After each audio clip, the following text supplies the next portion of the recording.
Hello, good morning. 26 जनवरी की news cover करेंगे। आज रिपब्लिक डे है। Happy Republic Day to all my viewers. Next, Padma awards मिले हैं। गैलेंट्री अवार्ड्स अनाउंस किए गए हैं। न्यूलिथिक साइट एक है कर्नाटक की, उसको डिस्कस करेंगे। इंडिया एनर्जी वीक सेलिब्रेट कर रहे हैं। नेशनल वोटर्स डे है। कोर्ट कब कब इंटरफियर कर सकते हैं, प्लस बजट का थोड़ा सा इशू देखेंगे। नेशनल इंटरनेशनल अपडेट्स देखेंगे। और भी बहुत सारे मुद्दे हैं जिन पर बात करेंगे, वो सारे मैं लिख नहीं पाया हूँ। Let's start. देखो, 77वां है ये, 77th रिपब्लिक डे, याद रखिएगा। 1950 से हम मना रहे हैं, तो 50वां एक हो गया, प्लस ये 2026 वाला एक हो गया, और बाकी के 75, नहीं समझे, तो 75 + 2 77। ऐसे आप लोग याद कर सकते हैं इसको।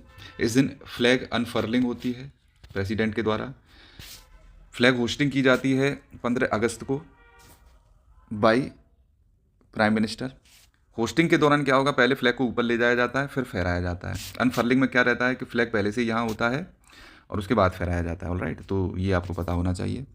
नेक्स्ट, ये अरुणाचल प्रदेश की कुछ पॉलिसीज़ हैं जिनको मैं बताना चाहता हूँ। देखो, ये डोंगी पोलो एयरपोर्ट होलोंगी, ये पूछा गया था यूपीएससी में मेंस में, ज्योग्राफी ऑप्शनल के पेपर 2 की लोकेशन में, ठीक है।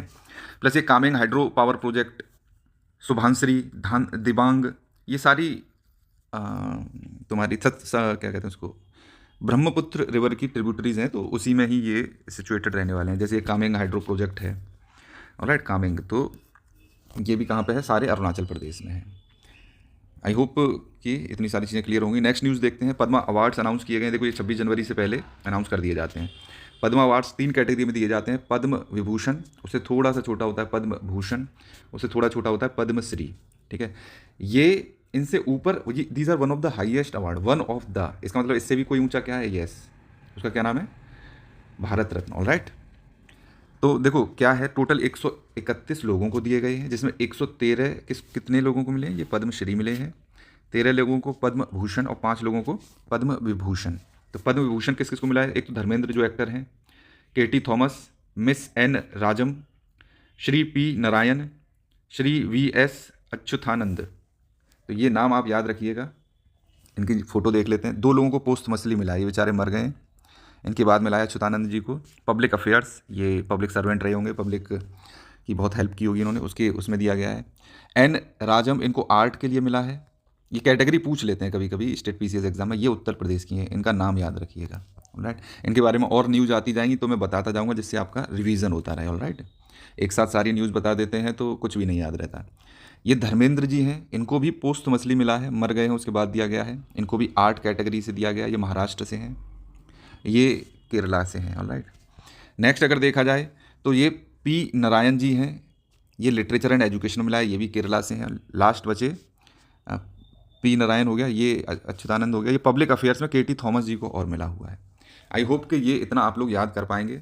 पद्म भूषण में आप याद रखिएगा, बस 13 लोगों को मिला है, तो 5, 13 एंड 113, टोटल 131 लोगों को मिला। ये नंबर्स आपको याद होने चाहिए स्टेट पीसीएस एग्जाम्स के लिए, ठीक है। और इसमें अगर देखा जाए तो देखो, रेसिपिएंट्स हैं, केरला से 11 हैं, वेस्ट बंगाल से 8 हैं, केरला से 11 हैं, वेस्ट बंगाल से 13 हैं, तमिलनाडु से।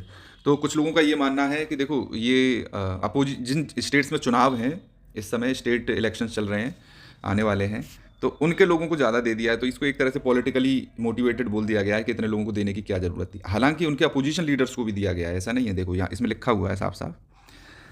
मल्टीपल अवार्डीज़ केरला से इतने हैं, ये सारे मैंने बता दिया। फॉर्मर सीएम जैसे अच्युतानंद ये हैं।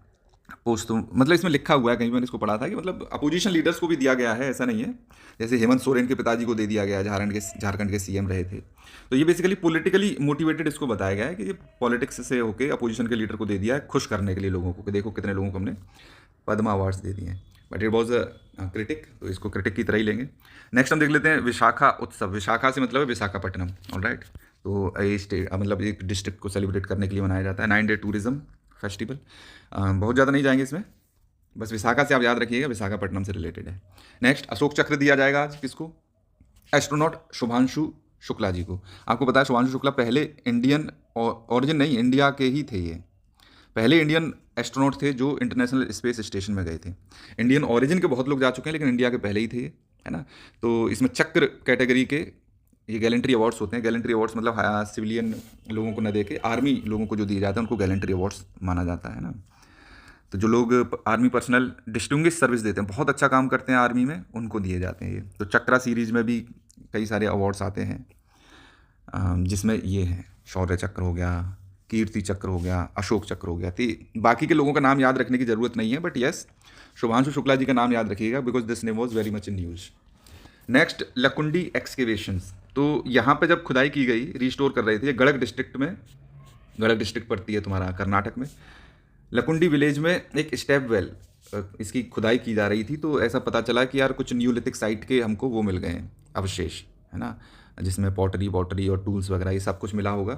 तो कर्नाटक के गड़क डिस्ट्रिक्ट के लोगों ने बोल दिया कि इसको जो है यूनेस्को हेरिटेज साइट का दर्जा दिलवाना चाहिए, है ना, जिससे कि अच्छे से सुरक्षित रह सके। तो 16 जनवरी को खुदाई शुरू की गई थी। ये कोटे वीरभद्रेश्वर टेम्पल है, Veerabhadreshwara temple in Lakkundi village of Gadag district. तो कई सारे रेलिक्स इसमें मिले हैं, न्यूलिथिक साइट के हैं। तो इसको बोल रहे हैं कि उसमें वो करो, यूनेस्को साइट में डालो, है ना। तो बस ये चीज़ याद रखिएगा, बहुत ज़्यादा इसमें ऐसा कुछ है नहीं। गड़क डिस्ट्रिक्ट का नाम याद रखना, ये 2-3 बार न्यूज़ में आ चुकी है, अभी भी कुछ दिन पहले मैंने आपको बताया था। गड़क डिस्ट्रिक्ट किस में है? कर्नाटक में। किसी न किसी में ये पूछी ही जाएगी। और लकुंडी एक्सकेवेशंस के बारे में याद रखिएगा। Lakkundi is a village in Gadag district in Karnataka, remember this. Next हम बात कर लेते हैं इंडिया एनर्जी वीक की। एक हफ्ते के लिए एनर्जी वीक सेलिब्रेट किया जाएगा, गोवा में किया जाएगा, remember this, okay. India Energy Week कहाँ पे है? गोवा में सेलिब्रेट किया जाएगा। और ये जानवरों की एक, हमारे जो इंडियन आर्मी के लोग हैं वो कई सारे एनिमल्स को मेंटेन करके रखते हैं, वो उनकी बहुत सारी हेल्प करते हैं। तो आर्मी एनिमल विंग के नाम से इसको जाना जाता है ना, जिसमें इनकी ब्रीडिंग भी करवाई जाती है, पालते भी हैं, ट्रेनिंग भी देते हैं आर्मी एनिमल्स की, जिसमें घोड़े भी रहते हैं, म्यूल्स मतलब खच्चर टाइप के मान सकते हैं इसको, आर्मी के कुत्ते भी रहते हैं इसमें, ऊँट भी रहते हैं, बहुत सारे चीज़ें रहते हैं। डिफ़िकल्ट टेरेंस में काम करने के लिए, ड्रग्स वगैरह को पकड़ने के लिए उस समय इसकी हेल्प की जाती है। ये मैंने आपको बता दिया कि पॉलिटिकली मोटिवेटेड थे, तो उसमें बहुत ज़्यादा कुछ है नहीं। Next, new colonial shadow. New colonialism पे सवाल आ सकता है। ये एक तरह से पॉलिटिकल प्रेशराइज्ड सब्जुगेशन है अंडर ट्रम्प पॉलिटिक्स। तो जो पावरफुल कंट्रीज़ हैं वो प्रेशराइज्ड, चाहे पैसा देके या डरा के धमका के, जैसे ट्रम्प ने वेनेजुएला में किया, कोलंबो में क्यूबा को धमकी दी गई, और अब ग्रीनलैंड को कैप्चर करने की बात कर रहा है। तो it is a form of new colonialism, है ना, जैसे चाइना कर रहा है साउथ चाइना सी में।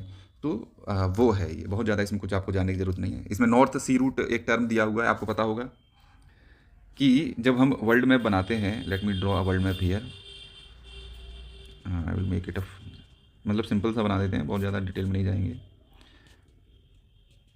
राइट, जैसे इंडिया ऐसे करके बना देते हैं। तो ये जो नॉर्थ सी है, यहाँ से लेके ये जो रूट है नॉर्थ पोल का, नहीं समझे, तो ये रूट है नॉर्थ सी रूट। यहाँ से चाइना से भी यूएसए तक ट्रेड हो सकती है, यूएसए से और रशिया से भी यूएसए तक ट्रेड हो सकती है ना। जैसे अदरवाइज चाइना को ट्रेड करनी हो तो पैसिफिक ओशियन क्रॉस करके जाओ, अदरवाइज यहाँ से होते हुए इंडियन ओशियन और हॉर्मूज से होते हुए या सुएज कैनाल से होते हुए इधर आओ। तो it's a very long route. अगर नॉर्थ सी रूट चालू हो जाता है तो बहुत ज़्यादा एक्सेसिबिलिटी इंक्रीज़ हो जाएगी उस रीजन में। तो उसी के लिए ग्रीनलैंड को कब्जाना चाहते हैं, है ना। तो ये आपको पता होना चाहिए। प्लस मैंने आपको बता दिया इंडिया की इकोनॉमी किस फेज़ में है, गोल्डीलॉक फेज़ में है। गोल्डीलॉक फेज़ का क्या मतलब है? हाई इकोनॉमिक ग्रोथ रेट हो रही है बिना, मतलब जो भी पॉलिसीज हैं उन सारी की वजह से, प्लस इन्फ्लेशन जो है हमारा वो बहुत कम है ना। तो अगर हमको डेवलप्ड बनना है 2047 तक, तो इसमें यही बताया गया है कि हमको 7 से 8% हर साल ग्रोथ करना पड़ेगा इंडिया को। प्लस जो इन्वेस्टमेंट है वो 4 से 5% होना चाहिए इकोनॉमी में, है ना, ग्रो करना चाहिए हर साल। क्योंकि हर साल देखो कैपिटल इन्वेस्टमेंट होता है, फाइनेंशियल इंस्टीट्यूशंस में इन्वेस्टमेंट होता है, तो ये सारा जो इन्वेस्टमेंट है हर साल बढ़ते रहना चाहिए 4 से 5% की दर से। प्लस जो इकोनॉमी की ग्रोथ है वो 8% तक रहेगी। तो हमारा जो टारगेट है डेवलप्ड नेशन का 2047 तक, प्लस $30 ट्रिलियन इकोनॉमी का 2047 तक, वो हम अचीव कर सकते हैं, ठीक है। नेक्स्ट देख लेते हैं नेशनल वोटर्स डे। मैंने इस पर शॉर्ट वीडियो अपलोड की थी, 25 जनवरी को मनाते हैं। इस्टेब्लिश किया गया था ECI को, इलेक्शन कमीशन ऑफ इंडिया को, है ना। ये 16वां है, 2011 से हम इसको मना रहे हैं, just remember this fact. Next, ये एजुकेशन के फील्ड में एक आर्टिकल आया है, ये मेंस के पर्सपेक्टिव से अच्छा है, GS2 में। तो इसमें टर्म्स दे रखे हैं, देखो 7 ही प्रोग्राम दे रखा है एक इसमें, ये प्रीलिम्स में पूछा जा सकता है। 7E, ये है नीति आयोग का sustainable action for transforming human capital. Just remember this, जो 7 ही प्रोग्राम किसका है? ये नीति आयोग का है, ऑलराइट। मैं इधर लिख भी देता हूँ।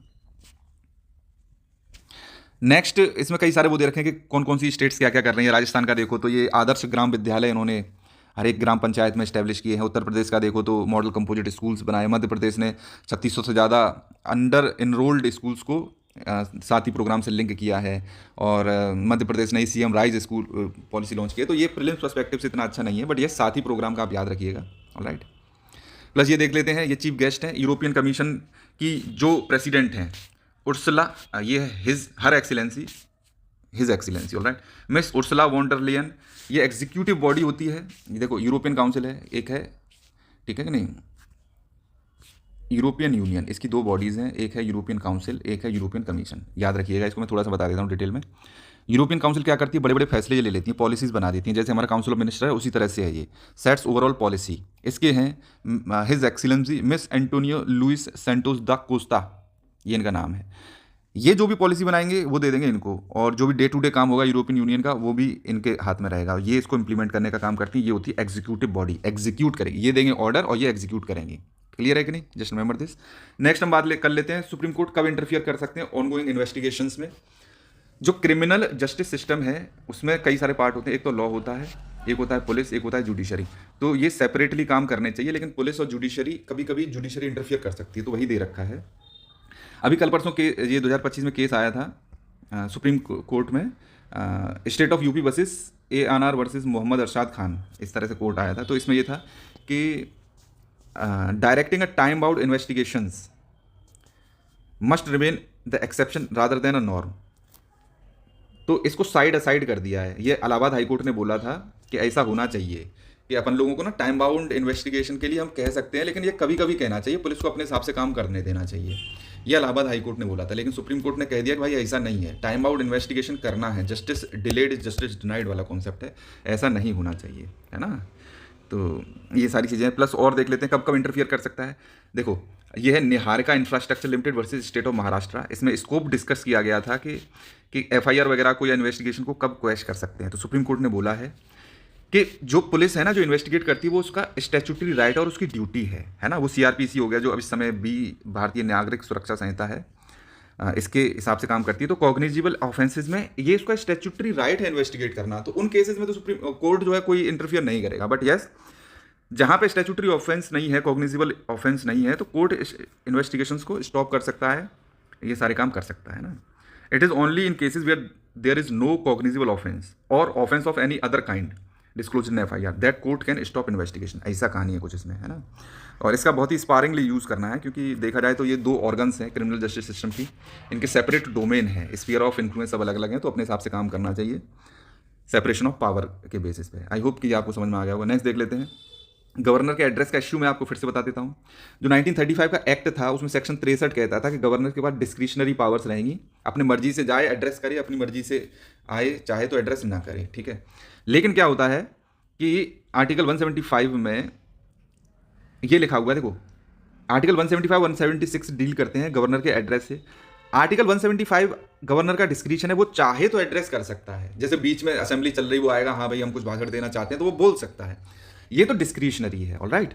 लेकिन आर्टिकल 176 इज नॉट डिस्क्रिशनरी, है ना। ये है on the governor shall address the houses at the commencement of first session of each year, और उसके बाद जब भी चुन के आते हैं, न्यू असेंबली कॉन्स्टिट्यूट होती है, तब इसको मतलब करना ही करना पड़ेगा, ये कॉन्स्टिट्यूशनल मैंडेट है, इसको याद रखिएगा। इट इज डिस्क्रिशनरी, है ना 175, लेकिन ये आर्टिकल 176 मैंडेटरी है। This is a mandatory address, and ये जो एड्रेस है वो प्रिपेयर कौन करेगा, काउंसिल ऑफ मिनिस्टर इसको प्रिपेयर करेगा। आर्टिकल 176 आगे क्या कहता है, ये कहता है कि जो रूल्स ऑफ प्रोसीजर हैं, ऑलराइट, हाउस के, है ना, जो तुम्हारा स्पीकर बनाता है, एक सेकंड दीजिएगा, फोन आ रहा है। हाँ, तो मैं बता रहा था रूल्स ऑफ प्रोसीजर है, उसमें ये प्रोविज़न है कि जो गवर्नर ने एड्रेस कर दिया है उसके अलावा इस पर डिस्कशन होगा, उसके लिए टाइम अलॉट करना पड़ेगा, है ना। इसको अपन लोग क्या बोल देते हैं, मोशन ऑफ थैंक्स, और ये पास होना बहुत ज़रूरी है। अगर ये फेल हो गया तो गवर्नमेंट भी गिर सकती है ना। कोर्ट ने Shamsher Singh versus state of Punjab में भी बोला था कि governor is only constitutional head, ये बोला है। नवम Rabia versus deputy speaker case में भी बोला है कि जो एड्रेसेस हैं ये गवर्नर एड एंड एडवाइस पे ही करता है। तो तमिलनाडु के गवर्नर का इशू बता दिया कि कुछ चीज़ें स्किप कर दी थी, ये मैं कई दिन से डिस्कस कर रहा हूँ। और वे फॉरवर्ड क्या है इसमें, वे फॉरवर्ड कहता है, ये आर्टिकल 159 कहता है कि कॉन्स्टिट्यूशन को अपहोल्ड करने की ड्यूटी रहती है गवर्नर की। तो ये सारा डिटेल में इसमें एक्सप्लेन किया गया है। प्लस क्योंकि हम फेडरलिज्म को मानते हैं, गवर्नर नॉमिनल हेड होता है ना, तो प्रेसिडेंट की तरह काम करे, अपना वो ना चलाए, ये सारी चीज़ें, फेडरलिज्म बेसिक फीचर है, तो इसकी रेस्पेक्ट करना भी गवर्नर ऑफिस का काम है। Governor should not undermine the powers of popularly elected government, जो लोग इलेक्ट करके भेजते हैं ना। तो ये सारी चीज़ें हैं। कई सारे पॉलिटिकल लीडर ने बोला है गवर्नर की पोस्ट को ही खत्म कर दो। सरकारी और पंक्षी कमीशन ने बोला है कि अगर गवर्नर को अपॉइंट कर रहे हो तो जो चीफ मिनिस्टर है उसका सलाह मशवरा ले लो, जिससे कि ये लड़ाइयाँ ना हो बीच बीच की। आई होप कि आपको ये इशू अब क्लियर हो गया होगा। नेक्स्ट हम देख लेते हैं ये फाइनेंशियल जो फॉरेक्स रिजर्व के बारे में डाटा दिया हुआ था, तो मैंने इसको ले लिया है। 1950-51 में हमारे पास $2.16 मिलियन ही, समझ लो, मिलियन डॉलर 2.16 फॉरेक्स रिजर्व थे। 1991 में 6 billion, what the hell is this, ये मिलियन लिखा हुआ है यार, ये बिलियन होना चाहिए, इस just M is wrong here, alright, ये गलत लिखा हुआ है, ये बिलियन डॉलर्स में होना चाहिए, यही मैं कह रहा था। 6 बिलियन डॉलर्स है, तो ये 6 बिलियन डॉलर हमारे पास बचे हुए थे। एक हमारे पास 9-10 दिन का ही राशन पानी बचा था तेल लेने के लिए, लेकिन अब हमारे पास 698 बिलियन डॉलर्स हैं। सितंबर 2024 में 700 बिलियन का हमने ये आंकड़ा पार कर लिया था। 704 बिलियन डॉलर्स हाईएस्ट हमारा फॉरेक्स रिजर्व रहा है अब तक। और 2026 में मैं बता रहा हूँ, ये इसके बढ़ने के चांसेस तो इतने नहीं है, बट कम होने के चांसेस हैं, क्योंकि जियोपॉलिटिकल टेंशन बहुत ज़्यादा है। प्लस लिविंग स्टैंडर्ड्स के बारे में डाटा दिया था। GDP, gross national income per capita कितनी हुई है। $90 थी हमारी 1961 में, है ना, $90 पर पर्सन कमा रहा था। अब ये बढ़ के हमारी कितनी हो गई है, 2870 हो गई 2025 में, रिमेंबर दिस। और 2015 में कितनी थी, 1500 थी 2014-15 में, जब कांग्रेस की सरकार थी। तो हमने 2 टाइम्स बढ़ा दिया है इसको, रिमेंबर दिस, है ना। ये डाटा आप याद रखिएगा। नेक्स्ट हम देख लेते हैं, ये मेफेड्रोन एक ड्रग है। इसके लिए जो गवर्नमेंट है उसने ये सह्याद्री रेंजेस ऑपरेशन किया था, operation Sahyadri checkmate. Sahyadri ranges में, सह्याद्री मतलब ये वेस्टर्न घाट का जो महाराष्ट्र वाला रीजन है उसको बोलते हैं। तो इसको जो मेफेड्रोन ड्रग है, इसको हम म्याओ म्याओ के नाम से भी बोल देते हैं, ड्रोन के नाम से भी बोल देते हैं। तो ये पूछा जा सकता है कि म्याओ म्याओ न्यूज़ में थी, ये क्या थी, या ऑपरेशन सह्याद्री रेंजेस था, या सह्याद्री चेकमेट था, ये किस लिए किया गया था, जस्ट रिमेंबर दिस। और ये जो NDPS एक्ट है, national drugs and psychotropic substances act, उसके अंदर ये ड्रग्स में वो है, इंक्लूडेड है, ऑलराइट। इसको हम लोग याद रखेंगे। इंडिया UAE टाइज के बारे में कई बार बता चुका हूँ, फिर से बता देता हूँ। मोहम्मद बिन जायद अल नहान ये आए थे हमारे इंडिया में, शॉर्ट विजिट थी। और इसमें देखा जाए तो हमारी जो पार्टनरशिप है उसके बारे में बता देता हूँ। UAE के साथ हमने CEPA साइन किया था, कॉम्प्रिहेंसिव इकोनॉमिक पार्टनरशिप एग्रीमेंट। इसके तहत देखा जाए तो 2022-23 से लेकर हमारा 37% तो ट्रेड इंक्रीज़ हुआ है। हमारे जो एक्सपोर्ट हैं वो हमारे 28% इंक्रीज़ हुए हैं, लेकिन इम्पोर्ट्स हमारे 41% इंक्रीज़ हुए हैं। तो एक्सपोर्ट भी हमारे बढ़े हैं, बट इम्पोर्ट और ज़्यादा बढ़े हैं। तो ट्रेड डेफिसिट काफ़ी हाई है। और जो टारगेट हमने ट्रेड का रखा हुआ है वो पहले $100 बिलियन था 2030 तक, अब हमने 2032 तक कितने का टारगेट रखा हुआ है, $200 बिलियन का। Just remember these facts. तो हमारा भी UAE के साथ ट्रेड डेफिसिट चल रहा है। ये मार्क टली बन गए हैं, ये BBC है, बेवकूफ़ बनाओ चैनल मान सकते हैं इसको एक तरह से। BBC जो न्यूज़ ब्रॉडकास्ट है, दे आर मतलब फेक न्यूज़ बहुत देते हैं ये लोग। तो मार्क टली ये मर गए हैं, दिल्ली में इनकी डेथ हुई थी, और कई मतलब सारे न्यूज़पेपर ने इसको कवर किया। जस्ट रिमेंबर दिस, मार्क टली, who was this person, he was a journalist, है ना, वेटरन जर्नलिस्ट जिसकी डेथ हुई है। प्लस साउथ सुडान का कॉन्फ्लिक्ट है, इसको डिस्कस करेंगे बाद में। जो एक्सो माइनर के बारे में देख लेते हैं। एक्सो माइनर क्या है, आर्टिफिशियल इंटेलिजेंस बेस्ड एक सॉफ्टवेयर है। इसमें अपन लोग क्या करते हैं ना, जो केपलर मिशन है इसका डाटा अपन ने इसमें फीड कर दिया, तो उसको वो एनालाइज करता है और उसके बाद प्लैनेट्स को स्पॉट कर लेता है उस डाटा के बेसिस पे, पहली चीज़। दूसरा, ये केवल और केवल केपलर मिशन का नहीं देखेगा, ये टेस्ट मिशन है, ट्रांजिटिंग एक्सोप्लैनेट सर्वे सैटेलाइट, ये जो मिशन है इसका भी डाटा इसमें फीड किया जाएगा, और उसके बेसिस पे जैसे जो भी प्लैनेट्स हैं उसको ये स्पॉट करके बताएगा। बाकी के जो भी AI मॉडल्स होते हैं ना, ब्लैक बॉक्स पे काम करते हैं, मतलब उनमें पता नहीं चलेगा कि किस तरीके से मेथड से काम कर रहा है। लेकिन ये एक्सो माइनर ये एक्सप्लेन भी कर देगा कि मैंने ये जो बताया कि ये जो 2 हैं ये प्लैनेट्स हैं, तो ये क्यों प्लैनेट्स हैं, उसको एक्सप्लेन भी करेगा ये, ऑलराइट। तो ये है, तो रिमेंबर दिस नेम एक्सो माइनर, ये टर्म में पूछा जा सकता है UPSC में।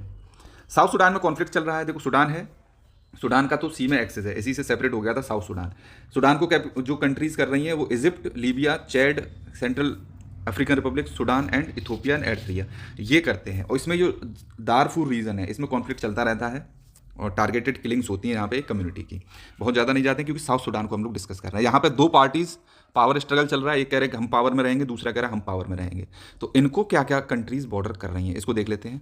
Kenya, Ethiopia, Sudan, central African republics and DRC and Uganda.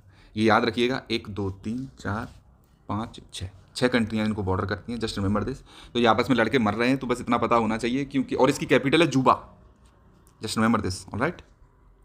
Sudan की कैपिटल क्या है, खार्तूम। तो सूडान और साउथ सूडान कैपिटल मतलब खार्तूम एंड जूबा है, जस्ट रिमेंबर दिस। और ये ईयू की ट्रेड डील बेटर क्यों, ये बहुत अच्छा आर्टिकल है, इसको मैं आगे डिस्कस करूंगा सेपरेट वीडियो में।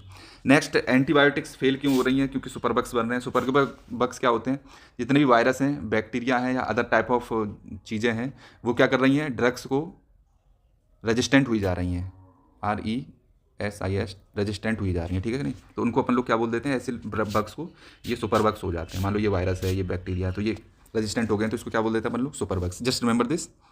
नेक्स्ट, न्यूजीलैंड ने धो दिया इंडिया को बुरी तरह से, और या फिर उल्टा बोल दिया मैंने, ये इंडिया ने न्यूजीलैंड को बहुत बुरी तरह से धो दिया।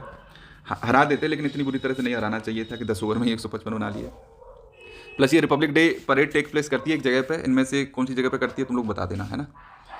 और आई होप कि तुम्हें ये पता होगा, मैं बहुत ज़्यादा नहीं वो कर रहा हूँ। और ये PDF मैं शेयर कर दूंगा इस टेलीग्राम ग्रुप पे, तो इसको ज्वाइन करके ये PDF ले लेना। Thank you.